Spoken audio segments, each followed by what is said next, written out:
আরেকজনের ওয়াইফাই চুরি করে বা হ্যাক করে ওয়াজ ডাউনলোড করে শুনলে সব হবে কিনা?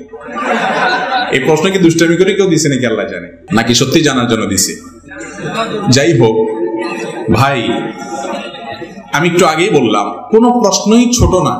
দিন সম্পর্কে, হালাল সম্পর্কে জানার জন্য কোনো প্রশ্নই ছোট না। এই প্রশ্নটাও গুরুত্বপূর্ণ, কোনো প্রশ্নই অগুরুত্বপূর্ণ না। শুনেন, কারোর ওয়াইফাই এটা যদি আপনি হ্যাক করেন বা চুরি করে সেটা যে কোনো ভাবে আপনি ইউজ করেন, ওই বেচারার যে স্পিড আছে সেই স্পিডের মধ্যে ঘাটতি হবে কি হবে না, কমতি হবে কি হবে না? তাহলে তার ক্ষতি হলো না? জিনিসটা তার, এটার বিলটা সে দিচ্ছে, আপনি আলগা খাইতেছেন যে সেখানে, আপনি আলগা খাইতে যাইয়া তার স্পিড কমায়া তার ক্ষতি করতেছেন, চুরি করতেছেন। এটাও চুরি, এটাও না যায়, এটাও গুনাহ। এটা করতে পারেন না আপনি।